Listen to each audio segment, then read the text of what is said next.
اور اس نے جماعت سے کہا، ان شریر آدمیوں کے خیموں سے نکل جاؤ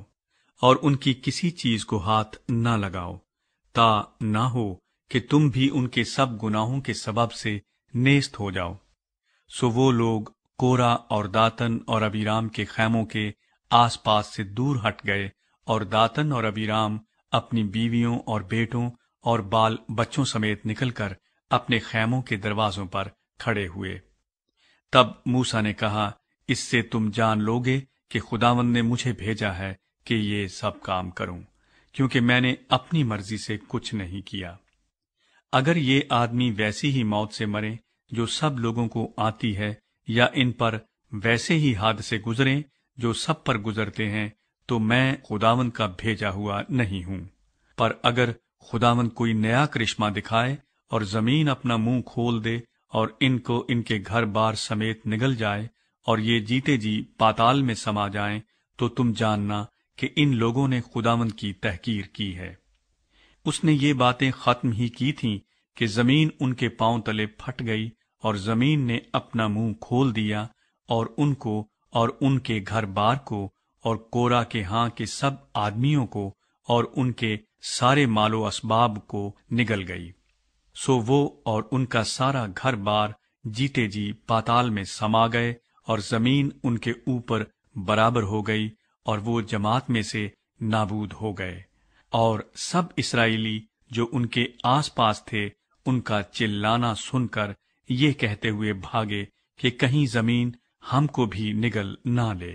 اور خداوند کے حضور سے آگ نکلی اور ان 250 آدمیوں کو جنہوں نے بخور گزرانا تھا بھسم کر ڈالا۔ بخور دان۔ اور خداوند نے موسیٰ سے کہا کہ ہارون کاہن کے بیٹے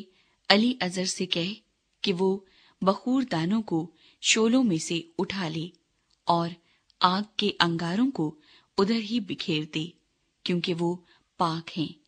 جو خطاکار اپنی ہی جان کے دشمن ہوئے،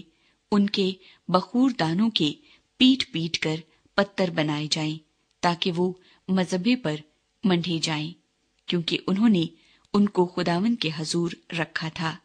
اس لیے وہ پاک ہیں، اور وہ بنی اسرائیل کے لیے ایک نشان بھی ٹھہریں گے۔ تب علی ازر کاہن نے پیتل کے ان بخور دانوں کو اٹھا لیا جن میں انہوں نے جو بھسم کر دیے گئے تھے بخور گزرانا تھا، اور مذبے پر منڈنے کے لیے ان کے پتھر بنوائے، تاکہ بنی اسرائیل کے لیے ایک یادگار ہو کہ کوئی غیر شخص جو ہارون کی نسل سے نہیں خداوند کے حضور بخور جلانے کو نزدیک نہ جائے، تا نہ ہو کہ وہ کورا اور اس کے فریق کی طرح ہلاک ہو، جیسا خداوند نے اس کو موسیٰ کی معرفت بتا دیا تھا۔ ہارون لوگوں کو بچاتا ہے۔ لیکن دوسرے ہی دن بنی اسرائیل کی ساری جماعت نے موسیٰ اور ہارون کی شکایت کی اور کہنے لگے کہ تم نے خداوند کے لوگوں کو مار ڈالا ہے۔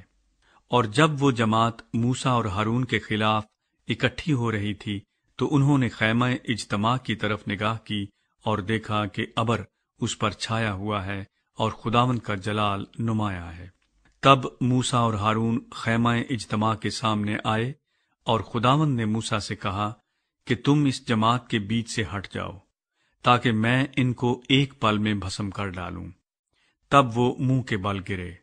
اور موسیٰ نے ہارون سے کہا، اپنا بخور دان لے اور مذبے پر سے آگ لے کر اس میں ڈال اور اس پر بخور جلا، اور جلد جماعت کے پاس جا کر ان کے لیے کفارہ دے، کیونکہ خداوند کا قہر نازل ہوا ہے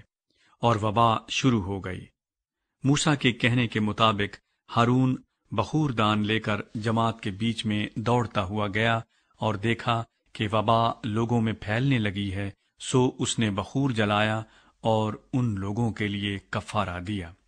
اور وہ مردوں اور زندوں کے بیچ میں کھڑا ہوا، تب وبا موقوف ہوئی، سو علاوہ ان کے جو کورا کے معاملے کے سبب سے ہلاک ہوئے تھے 14,700 آدمی وبا سے چھیج گئے۔ پھر ہارون لوٹ کر خیمہ اجتماع کے دروازے پر موسیٰ کے پاس آیا اور وبا موقوف ہو گئی۔